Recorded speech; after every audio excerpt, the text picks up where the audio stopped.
सैनबारी हत्याकांड 17 मार्च 1970 को भारत के पश्चिम बंगाल के बर्धमान में सेन परिवार के घर में हुआ था, जहां 3 लोगों की हत्या कर दी गई थी और उनके खून को उनकी मां के चावल के साथ खाने के लिए मजबूर किया गया था। बाद में इसे भारत की सबसे कुख्यात हत्या की घटनाओं में से एक बताया गया था।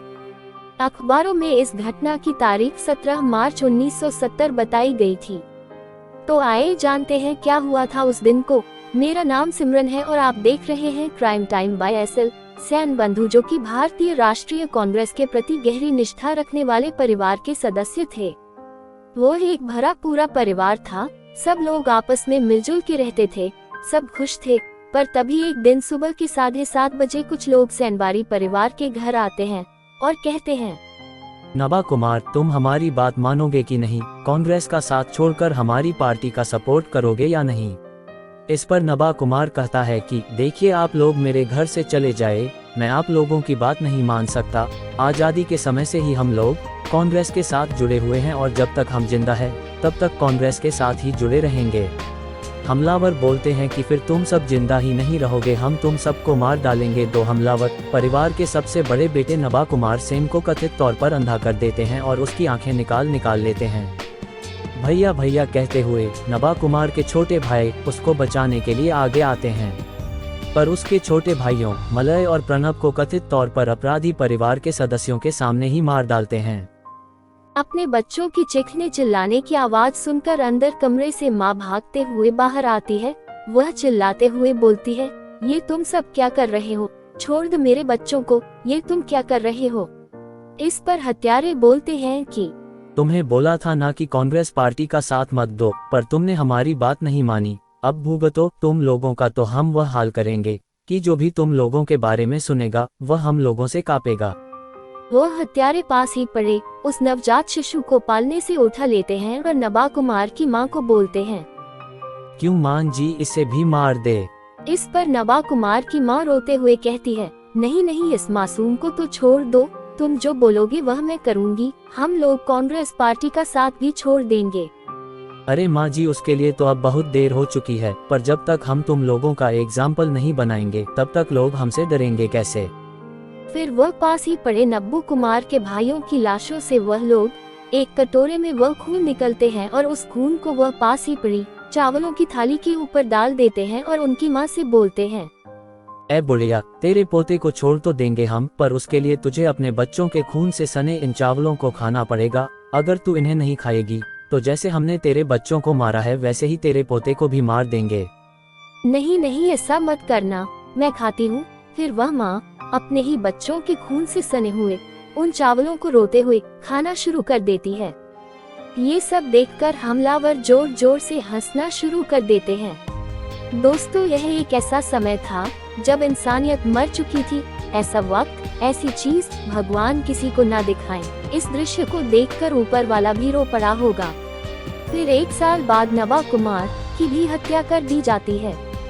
पूरी घटना सीपीआई-एम के सदस्यों द्वारा की गई थी, क्योंकि परिवार का भारतीय राष्ट्रीय कांग्रेस के प्रति समर्थन था और पीड़ितों ने सीपीआई-एम के प्रति निष्ठा बदलने से इनकार कर दिया था। उस दिन परिवार में बच्चों को पढ़ाने आए एक निजी शिक्षक जितेंद्रनाथ राय की भी हत्या कर दी गई। बाद में सेन भाइयों की मां को अपने बेटों के खून से सने चावल खाने के लिए मजबूर किया गया था। क्या आप उसे मां के दर्द को महसूस कर सकते हैं? जिन बच्चों को उसने पैदा किया, पाला, बड़ा किया, उन्हीं बच्चों को उसके सामने मार दिया गया और उसके बाद उसे इस घिनौनी हरकत के लिए मजबूर किया गया था। परिवार की बहुओं में से एक रेखा रानी, जो अब लगभग 75 वर्ष की है, ने इंडियन एक्सप्रेस के साथ एक साक्षात्कार में घटना की भयानकता के बारे में बताया था। उसने रोते हुए कहा, मेरे बहनोई प्रणव कुमार सेन और मलय कुमार सेन और बच्चों को पढ़ाने आए एक निजी शिक्षक जितेंद्रनाथ राय को मेरी आंखों के सामने बड़ी बेरहमी से काट के मार दिया गया था। तब मैं 26 साल का थी। ये सब सुबह 7:30 बजे शुरू हुआ। लोग बस देखते ही रह गए और हमलावरों ने हमारे घर पर पथराव करना शुरू कर दिया था। फिर बाद में हमलावरों ने हमारे घर में आग लगा दी थी।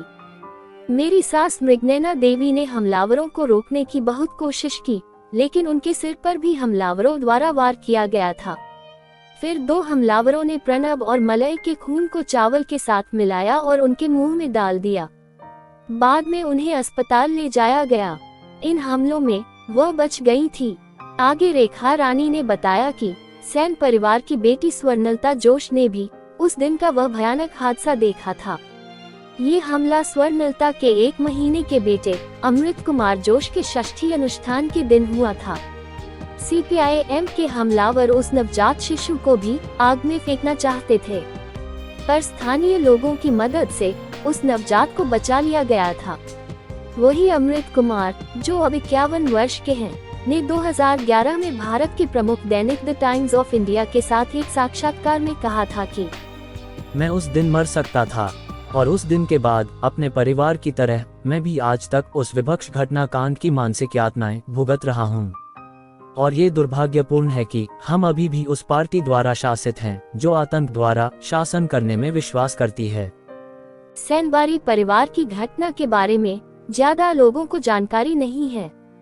यहाँ तक कि जो लोग इस घटना को जानते हैं वह केवल इस घटना को उस माँ की बेबसी के लिए याद करते हैं जिसे अपने मृत बेटों के खून से सने चावल खाने के लिए मजबूर किया गया था। यह अत्याचार अपने आप में इतना बड़ा था कि इसने 17 मार्च 1970 को हुए अन्य राक्षसी कृत्यों को पीछे छोड़ दिया था। भारत की तत्कालीन प्रधानमंत्री इंदिरा गांधी ने भी शोक व्यक्त करते हुए लोगों को सांत्वना देने के लिए बर्धमान शहर के मध्य में स्थित इस घर का दौरा किया था। इस सदमे से उस मां ने अपना मानसिक संतुलन खो दिया, जिससे वह 1 दशक बाद भी अपनी मृत्यु तक भी उबर नहीं पाई।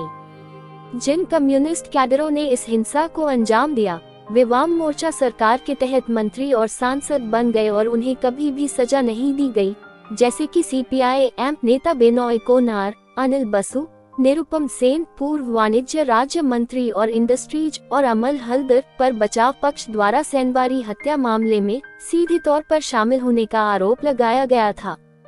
पर जब तृणमूल सरकार ने 2011 में इस घटना की जांच के लिए एक आयोग का गठन किया था, तब बुद्धदेव भट्टाचार्य ने कहा था कि सरकार द्वारा ये प्रतिशोध की राजनीति है।